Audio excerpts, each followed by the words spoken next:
Hello and welcome to a new episode of You Died. Joining me as always after that awkward bit of silence, Victoria and Shea. I'm Shea. And she's silent apparently.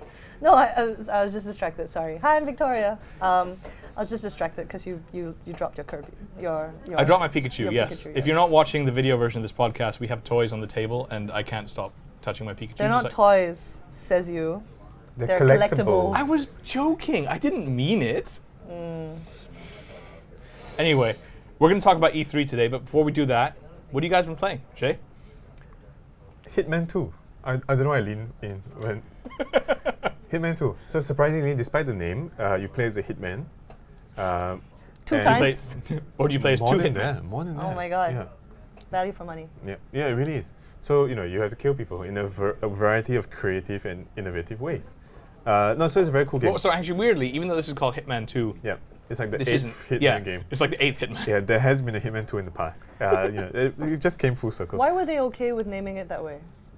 No, tell me the history. Because They rebooted it, right? Yeah. They had it was a series of games, a bit janky on the PC and everything.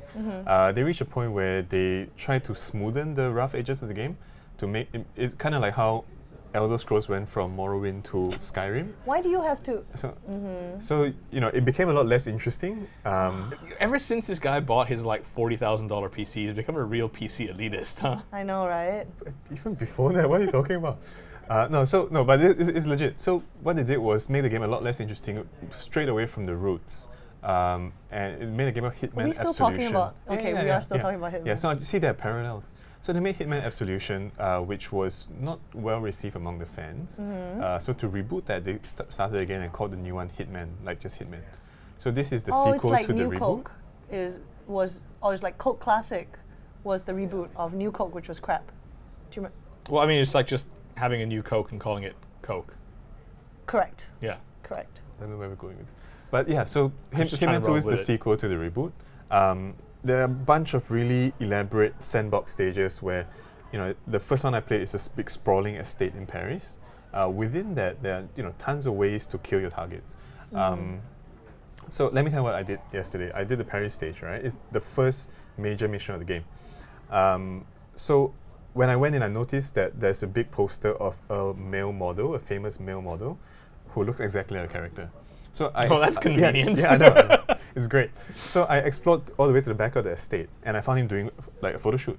So I figured, okay, I should probably knock him out and steal his disguise. So I followed him, knocked him out behind some hedges, dumped his body his unconscious body in a box. Right. So now effectively, I'm that guy. I'm Helmut, whatever his name was. I'm the male model. And it just so happens to have a phone where you call one of the targets you're supposed to kill. But she tells you to do the runway show first. I'm like, okay, it's a fashion show. So I have to go and find someone to get makeup, do the runway show, go up and meet with this target, at which point I poison her drink when she's not looking, and then she drinks the drink and she dies. So it's great, it's so smooth, so perfect, and it's so absurd. And throughout the whole thing, nobody thought that you didn't really cut it as a male model. Like nobody just thought. Because I killed it, that's why. Oh. So the best part about it, So actually, do you actually have to walk down the catwalk? Yeah. Is there any special movement, or is it just push forward? Push forward, yeah. But still, the fact that you... Models' jobs are easy, man. What the hell? It really is. The fact that you had to do male that. models' jobs. And yeah, it's so different. No, but it was great. So this was all not scripted, but it was all there for you to find. And then after I had to kill the other target in the stage, and I couldn't figure out a cool way to do it. So as he was talking to a news reporter, I hid behind a fountain and shot him. At which point I ran off the stage. So that encapsulated basically a lot of cool ways to kill people in the game. A huge sandbox, and also after a while you kind of like, you know what, I'm just going to shoot and run. Well, that's the problem for Hitman for me. Is I love the game, I love the idea of the game, but I can't play it properly. I can't do the stealth stuff. I don't have the patience to do all that when it's just like, screw it, walk up to the guy, stab a man. When you played Skyrim, were you like stealth level 1? Yeah. Well, and so like attack 100. Well, so it's funny because as I've said before in this podcast, I've played Skyrim like 8 times or something like that. And on this final 8th time on Switch, I decided to do the stealth archer thing. Wow, the game's really easy if you play it that way. Easy? I was gonna say very boring, right? Yeah. It can be both. Yeah. I It's suppose. boring because it's so easy. But yeah, I'm the guy who just goes up with his shield and sword and just hacks people to death. But no magic, none of that stuff. But then now that I've got now they started doing stealth archer, wow, man, dragons go down so quickly. You just get one shot and like, wow, there's half your health bar gone. Cool. This is why you don't like Skyrim, isn't it? Nah, it's not a good game. I could see so much judgment on your face this whole time. Yeah, especially when you say you played 8 times. You played 8 times as different You characters. could have learned a is that language, why? man. Maybe the first 7 times was the same character. Yeah, Why would you? It's an open world game. You just keep. What do you mean? Well, I don't know. I always find myself with these games, I'm like, oh, you know, I can make different choices now. I can do things differently. And I'm like, but I really don't like the Empire. I don't want to join their cause. I want to fight on the other side. Why didn't you do it the and- first time? So I end up just doing it again the second time. The second time, like, I should do it different. I'm like, Maybe I you should don't just like keep those more guys. save games around, lying around. Don't even start. You have no idea how many save games I have like lying around, or old like memory cards, the old memory card days. I've seen those. I've seen them. Just learn a life skill. Don't play Skyrim 8 times. So, how many languages have you learned instead of playing games? Oh, but I've never played a game 8 times. Also, I played Skyrim half the time. That was enough. I mean, a half playthrough of Skyrim is already like 100 hours. It was about 40 hours, yeah. What have you been playing, Vic? I am still on Dynasty Warriors, of course, Sorry, what? but I'm For the still, how many? but I'm also playing. I'm also playing Rabbids / Mario, whatever that thing is called. Mario Kingdom Rabbids Kingdom Hearts. something. So they have Do you know Kingdom what I'm twice talking in the about, name. right? Do you know what I'm talking about? Mario plus Rabbit? Kingdom Yes, it's Battles. Mario plus Rabbids. Okay. To be fair, I thought it was really delightful. I was so surprised that I enjoyed it because it's obviously I think it's for children. It must be. Some of the It's very fights are ridiculous. hard though. Some of the battles are not easy. I mean, that's because I'm stupid. But it's not because it's not for children. It's obviously for children. So am I stupid? This is a realization moment for me. Well, I had my realization moment 2 weeks ago. Now it's wait. your turn, man. Like, But anyway, Vic's next. it's great. It's great. Like it's delightful. You can see that they really put a lot of love into all the references and all the silly stuff that the rabbits are doing. I think I first really liked the rabbits during the Wii game that they had. You know, the one where Just Raven Rabbits. I think. Raving Rabbits, right? The one where my favorite mini game in Raving Rabbits is the one where you have to look at a choir and one of the rabbits is singing off key on purpose and you have to find him and slap him. I love that game. That's just It's mean. so What if funny. you're just not? After you slap him, he sings in tune again. So that's life. Anyway, Some good Asian parenting there. Yep. That's how she learned how to sing. it's too real. Yeah, so I loved it. But yes, I do find some of the. I mean, after maybe the first handful of puzzles, it gets like, oh, okay, not a perfect score anymore. Quite Yeah. stressful. So some of the bonus puzzles were really, really tough. Also, I found that in between fights, you sort of just walk. That part's a bit dull. It is dull, but it makes the obsessive collector in me very nervous because I'm always worrying that I'm not finding every single coin or finding every single box. Because that's how I am. That's how I play most games, right? Like I get really nuts about. I hate that completing. feeling. I hate that idea that you're just missing out on something and you can't quite. Right, and it's such a low pressure game, so why be punished for this? Like it's so illogical. Like by all means punish people for missing stuff in Skyrim because it's a great deep game. Skyrim's going to be a thing. It's totally gonna be a thing. We're just going to pick at Shea until he explodes at some point. I know. But yeah, so I've been playing that a little bit. But still returning to Dynasty Warriors to finish it. I'm almost done with the entire game. Oh, Dynasty Warriors. Bloody hell. Says the guy I'm- who says tree. Anyway, I'm almost done with the whole thing. Like I finished all 3 storylines already. In Dynasty. How many? There are 3 kingdoms. So So each one gets one. yeah, there are 3 and I've finished all 3 stories, but there's a bonus extra storyline and there's Say, also the story expansion pack, of 4th kingdom.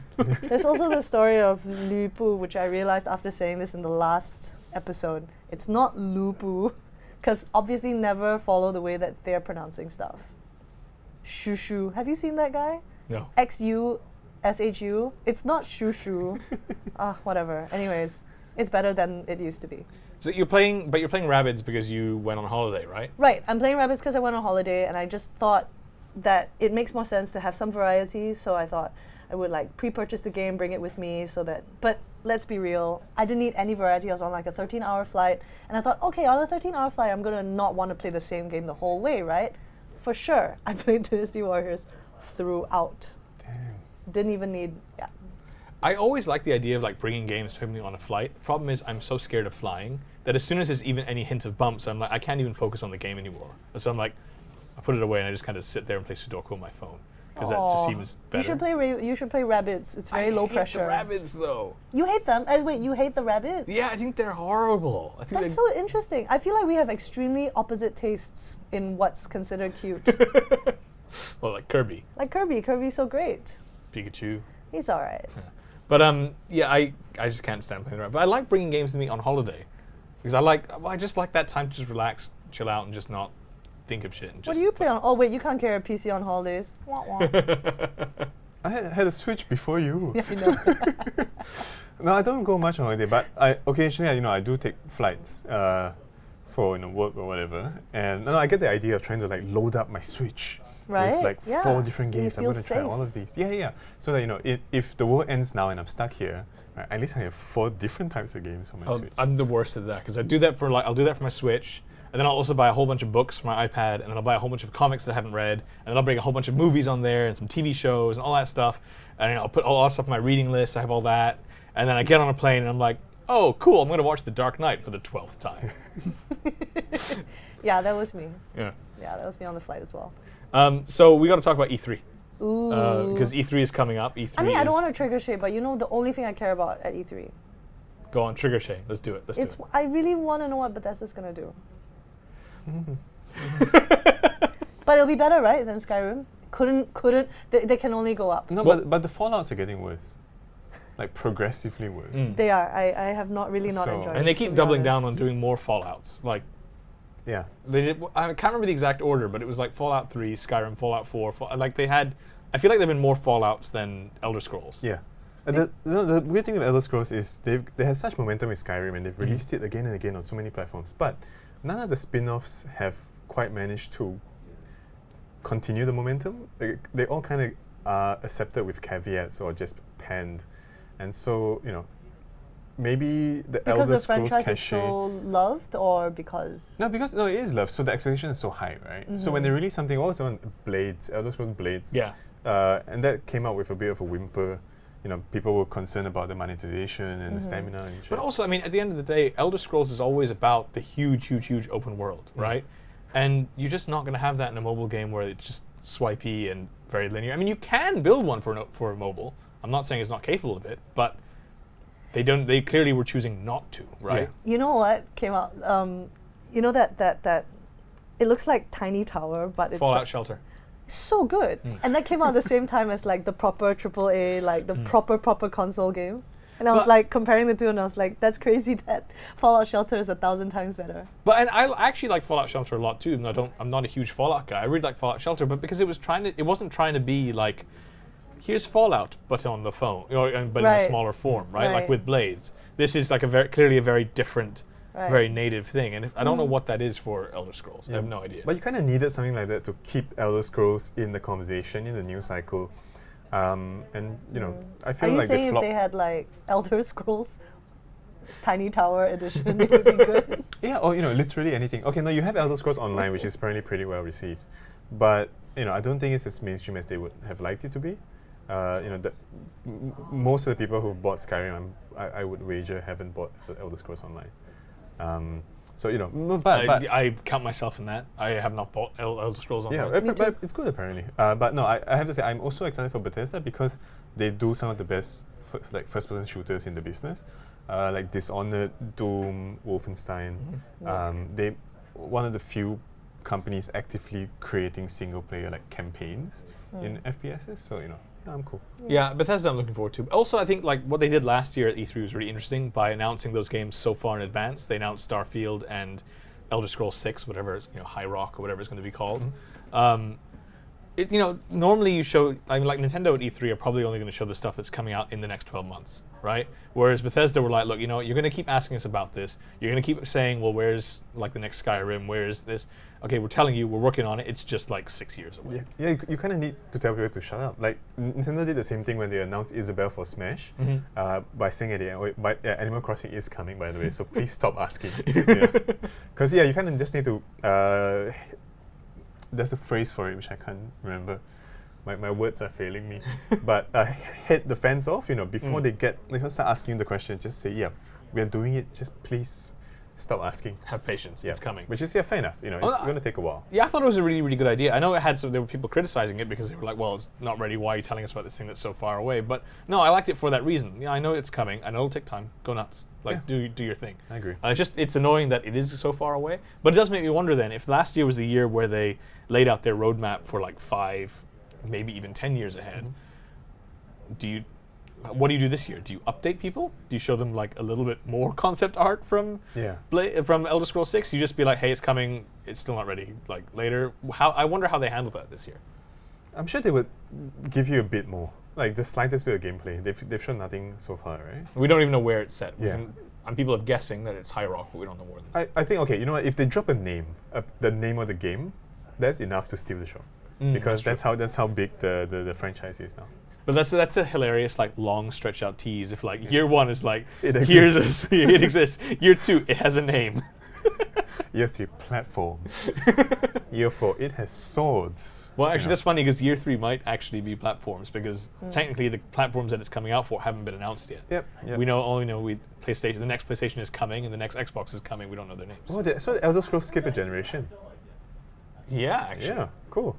All right. Skip a generation. Yeah. Insightful. That was a very good Thank conversation. you. Very. Yeah, I know. Analyst. Yes. So, like, in full disclosure, we are taping this on a Thursday, and it's coming out on a Friday, which is annoying for me because one of the press conferences that I want to see, which is kind of a little under the radar, is the Upload VR presser, because I have an Oculus Quest headset now. So I'm super into knowing what's new in VR. Are you liking your Oculus Yes, quite a headset? lot. Tell me about it. What I like about it is that it's easy, right? It's super, super easy. There's no base stations. There's no, sorry, Shea, crazy PC to set up and be in like range of. It's just headset, put it on, find an open space, not outdoors, but otherwise almost anywhere will do, and you're good to go. And it remembers that space as well. So if you paint out like an area in your living room as like the safe space for you to play VR in, you take your headset off, you wander over to the bathroom, whatever, you come back, it knows, hey, that space is right over there. How does it do that? It's so... Yeah, the indoor tracking is phenomenal. I don't know how it does it without sensors. I don't know how it like knows and remembers, but it does, and it's great. Even if you put it to sleep and move it from one location to the next, it remembers exactly where that position is? I have a little bit of I'm not entirely sure, but I have a little bit of a bug with this when I've gone to someone else's house, and it's been like, return to the space, and it wants me to return to like my space in my house. And I can't like take it out of there to go, no. Whoa, that's so smart though, right? So it's a little, it's not 100% there, or maybe I'm just not, I haven't figured out, like, maybe I should switch it off instead of put it to sleep. I don't know. I'm still working that out a little bit. But otherwise, it's great. The controllers are phenomenal. The controllers are really, really, really, like, you play PSVR as well, right, Shea? And, like, I like PSVR, let's be clear. But it's really janky. It's so fiddly. They've again, there's a word for it, but they've taken tech that was made 10 years ago with the PlayStation Move controllers, which, must be reiterated, were basically Wii remote rip-offs, and they've still made them relevant in 2019 as actual controller inputs, right? Which is both impressive and annoying at the same time. Yeah, because that's not what they were meant to do. I get what you mean. Like, so I've not tried Oculus Quest at all, but PSVR is a really, really fiddly experience. Just even setting it up, like, it's such a hurdle to clear. There's so much inertia because you got to plug in the VR box. The breakout box. Yeah. Change the way all your HDMIs are set up. Pull out the Move controllers, make sure they're charged. Get the headset out. It's just a bit of pain. Get your little headphones on as well, because you don't want to have them just blast up in the TV speakers. Is it heavy? So that's the one problem. That's the one way which I like the PSVR and the Rift S better, is that they have, the way those work is they have a band that kind of goes across the top of your forehead, so the weight rests on the top of your forehead, and that's a much more comfortable place for the weight to be than on your face and nose. Oh, I see. So the Quest is like that, but the new Rift is just like the PSVR in that it rests kind of on the top of your head and like is like suspended down in a sense, and that works much better. It's great. But in every other way, like the Quest is so much easier. Because the thing I was going to say about the PSVR is, okay, it's great that it works, but when you hold the virtual hands with the two Move controllers, they're always shaking, right? The tracking is never like rock solid. It's always kind of like, am I here or am I like 5 centimeters up? It's always kind of like shaking and vibrating and moving, and never quite, again, solid. And that's the number one thing I get with like the Quest is that everything is solid. The world doesn't really ever move. The tracking is like That's cool. perfect. Like the control, when you hold your hands up with the controller, your hands aren't shaking. They're proper like, oh, it's great. I have a friend who brings a VR headset on the plane so that he can watch like a 40-inch screen movie. That would make But me his so sick, wife was so embarrassed. I Like, know you a know guy, what I mean? I know a Like, guy who does that too. Yeah. And it's just like that. I can never do that. It would make me so ill. And as it is now, I'm still getting a little VR sick, so I can only play in short bursts, Okay. like half an hour to an hour. But it's just so easy to do. Unlike the problem with PSVR is, okay, again, I can only play in short bursts, but because it takes just as long to set the damn thing up to begin with, I'm almost not incentivized to go back and do it again. It's Whereas so with this, painful. It's so painful. and it really shouldn't be. Yeah, but no, the Oculus Quest is the real glimpse of the end game. The end game is standalone VR, right?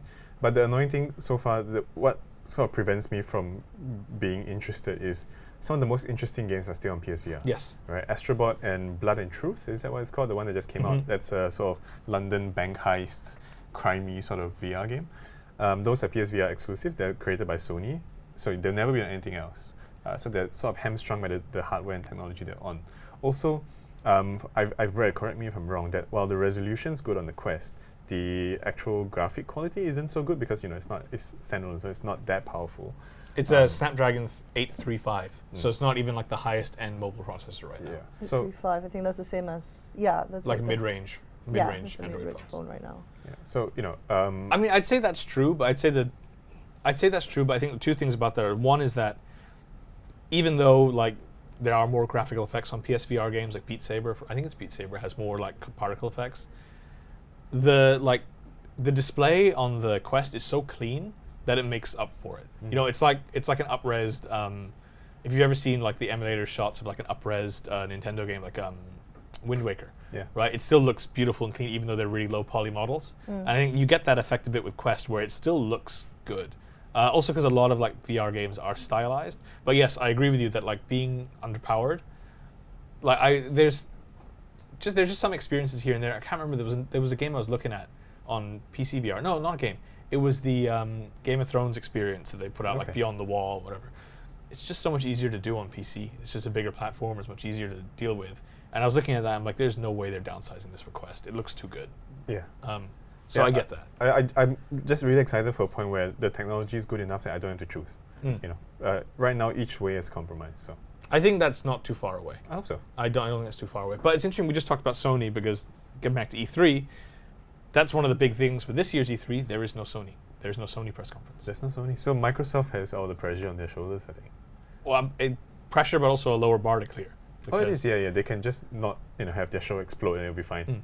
And it's funny because, not to get all like historical, but it's funny because you look at Sony's history is so tied in with E3. Like the first PlayStation really came to prominence at the E3 where like Sega came out, we're like, yeah, our new system's launched and it's going to be like $400, and Sony got up to the microphone and went $299 and sat down again, and that burst Sega's bubble immediately. So the whole PlayStation, like everything, is born from E3. The PS4 and it kind of getting the momentum over the Xbox One again came from E3 and Microsoft's disastrous conference.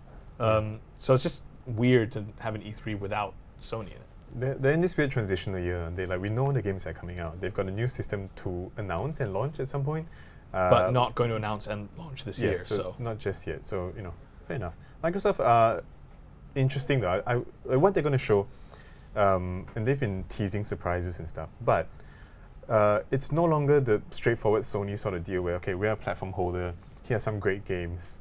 Maybe a discount on the hardware and that's it. Right now, Microsoft has its hands in so many pies. One thing that they're probably going to announce is the Xbox Game Pass for PC. Not announced, they've already announced that, but it's going to be in Detail. Yeah. It might even launch. So that's a big deal. That's basically a new, shall we say, store or service on the PC that hasn't been there before. It is to a very small degree right now. And it's very, very exciting. I'm looking forward to that more than any individual game that they have to announce. Game Pass has been phenomenal. We keep talking about how good Game Pass is, and again, like I just played 2 Xbox One games last night, not first-party games, but Void Bastards and Outer Wilds, which again were free because they were on Game Pass, and it's great that even Void Bastards. yes, we can say that because it's the name of the game. That's right. I don't know how true that is, but Void. I'll take your word for it. No, it's Void Bastards is like a really cell-shaded roguelike, first-person roguelike with kind of system shocky elements. But Okay. it's great. It's Yeah. fun. I don't know how long. I don't know how. You're like, I don't know how long I'll stay interested beyond this sentence, but Well, no, really, because I played it for like an hour. I'm like, this is fun, and I'm like, do I want to go back? No, I don't know. right. This But Game Pass is really great for you guys, Yeah. honestly. For us who would like flip between games, unlike you who like sticks with one. I mean, I bought Rabbids just cause you guys keep like shaming me about like playing the same game obsessively, and I just can't do it. Beyond Microsoft, the one that I'm really into obviously is going to be the Nintendo Direct. Oh yes. Also because I just like the style of the Nintendo Directs. Yeah. I mean, I produced TV for years. Like taped is always better than live, always, and like the Nintendo Directs not having to be forced into it's also very Nintendo not to be like everyone else gets up on stage, has some CEO like be all slick and be all here's what we're announcing, boom boom boom, finger guns, stuff like that, right? Nintendo were like, no, screw it, here's a tape. Here's something we taped earlier with Muppets or with like Right. Robot Chicken or whatever. I don't think they're gonna go that crazy. I don't think they go that crazy anymore, but still I like that kind of energy, I like that feel, and their stuff always looks good. I don't know what's coming though, that's interesting. No, Like but- Animal Crossing for sure. Yeah, but Ugh. it's almost like a fine art. Whoa. What's Oh, wrong with Animal Crossing? I don't know, It's the man. cutest. You think- don't like Animal Crossing? You think being stealth is boring, but Animal Crossing is not? It's so peaceful. Do you like It's peace? peaceful. I Do you like peace. I like peace. I like bringing Stealth is not peace, stealth is stress. Fair enough. It's so peaceful. Peaceful. Wow, just full of judgment. Peaceful, no conflict in that game. Very little conflict. Lot of debt. You are paying debt. Yeah, a lot to of be debt. fair. Yeah, that's true. I mean, it's okay. I like the dog that plays the guitar. KK Slider. I like him. I like his voice. It's not bad. Isn't it just like a synthesizer? No, it's kind of Wow, voice wow. like it's voice like okay. like there are vowels in there. I mean, like my favorite, the KK Slider Ice Cube song. Anyway, sorry. Yes, Animal Crossing, of course. Everybody loves Animal Crossing. Literally. No, they've got the Nintendo Directs down to an art. Like, so they know what to show. They know, okay, they're going to stealth drop a reasonably minor indie game. Everyone's going to be happy. They're going to stealth drop maybe another small eShop game by Nintendo. Everyone's going to be happy. They're going to show more of this thing that's coming out in the next couple months. We're going to show more about this thing you kind of know that's coming out in 6 months, and then boom, something you've never heard of Yeah, before. or not just I've never heard of, never even thought was coming. Like we had like boom, Link's Awakening remake, Yeah, right? yeah. And this will be like boom, F-Zero, and everyone will lose their minds. Yeah, it's like Me included, to be clear. no, the one I can't forget is when they announced Mario Odyssey, and it's a realistic looking city, and Yes. suddenly the pipe comes out and Mario comes out and he's all weird and super default, like his usual self, just different compared to the normal proportion people, and everyone's like, what the hell is But it was this? very Sonic Adventure, It and was, that yeah. and not in a good way. Like that first Mario trailer, I think was at the Switch unveiling in January Mm-hmm. before it came out. But I think the one at E3 where they had the song, that was the real kind of like, what the hell? Yeah. Because one, they had the song, and you're like, did they do a full audio Mario song? That's weird. Did they also announce the Switch Labo stuff at E3? No, that was a stealth, not even direct. It was just like a. Yeah, they just dropped the video Yeah. someday, I think. But also that E3 one for Odyssey was where they had the hat like the possessing yeah. guys Yeah, for the first yeah. time, and that also was a total Yeah. mind-blowing moment. So the thing is, you kind of know that something huge is going to be announced, which is great. It's that's the whole point. That's why we watch these shows, right? Like the promise of the unknown. Well, and that's also why, like, as crazy as it sounds, people actually advertise spoiler-free streams because they want the experience of like knowing that F-Zero is coming for the first time. I'm really hyping up F-Zero coming. It's not. Don't get your hopes up. I'm just. It's just in your wildest dreams. Yeah. In my wildest dreams, F-Zero on I would Switch. be so disappointed if it were F-Zero. Honestly. You're such a contrarian, man. Like, Does your T-shirt have anything to do with the show? it totally does because it's. Good. She's Your good at the segue segue game today. on point today. Yeah. It is. I'm wearing a Uniqlo Mario T-shirt with bullet bills on the what do you call called it? On the pocket, front yeah. pocket. Yeah, that's it. Yeah. You remember We're all every like game words. that was made ever, but not Not the word pockets. Not the word for the cloth over the your Well, because T-shirt. It's my shirt flap. Well, because that's It's my shirt thing that holds things. all my It's storage. my shirt is for, square. My storage is for games and football stats only, not for shirts. right? Not for anything useful. But no, like A, because I'm most excited about Nintendo Direct, so I wanted to wear a Nintendo shirt. B, Bullet Bill, because E3 is in Los Angeles, so bullets, guns. It just seemed to make sense. That's Too soon. wow. America. Anyway, you also are excited about one other presser. Yeah, I forgot for a second. I forgot we discussed this earlier. Square Enix. That's going to be interesting because they're finally going to show the long-awaited Avengers game. To me, it's borderline unthinkable that we've gotten this far in the MCU without a proper flagship game, right? This looks like it's going to be it. I forget who's doing it, but one of the Eidos Crystal Dynamics? Studios. Yeah, right. So they're really, really confident about either Avengers or the other stuff they're going to show. There was an earnings call with Square Enix where they said, basically watch our E3 show. I say E3 show. And then you will know why our forecasted earnings are suddenly like sky high. So they're just supremely confident that whatever they're making is going to sell like crazy. And that's cool. I want to see what it looks like. Is it very difficult for you to say Square Enix and not Squeenix? Because I always say Squeenix. Little bit. Yeah. But yeah, no, so I think that's going to be cool. It's about time there's a decent MCU game. I'm not going to lie, I have no faith in this game being good. I have like zero faith in their Marvel game being good. Because I just don't. Well, because we know it's not going to be just like a single player adventure, or whatever. We know it's going to be like some sort of Destiny-ish kind of online multiplayer. Are you worried about like the way that? Yeah, I was going to say. Are you worried about the monetizing? I mean, also there's a reason there. The reason they said their earnings are going to be sky high, and it wasn't because we're going to sell like 10 million single player games. It's because we're going to sell this like game as a service that'll go on forever and ever. So stuff like that doesn't do so well with Game Pass, obviously. But also like beyond that, like the whole point of the Avengers is you want to be like one of the Avengers. And in like a game as service type thing, like a persistent, massively we don't know if it's massively multiplayer, but that's kind of how all these other games are. Like, you don't want other people to also be the Avengers. Is that what this is? Well, I mean, are you going to be Captain America, or are you going to be like Captain, like Sentosa, right? Like what? Oh, I love Captain Sentosa. Oh, that'd be great. I wish. Yeah, throwing durians. So great. But like you, Sentosa. Are you going to? I'm not just a tourist destination.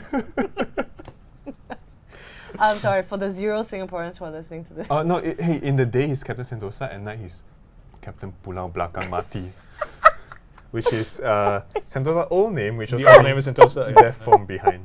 Yeah.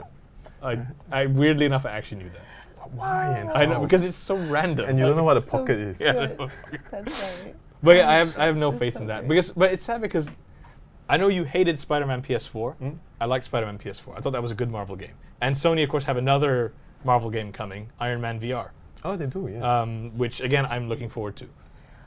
What do you think your car sickness would be like? In Iron Man VR? VR. I know, right? It's like, I can't even imagine, like, you're flying and then you have to, like, very quickly do that landing that he does with the hand cannons. Well, especially because apparently, like, you have to, like, the controllers are the hands, so... Right.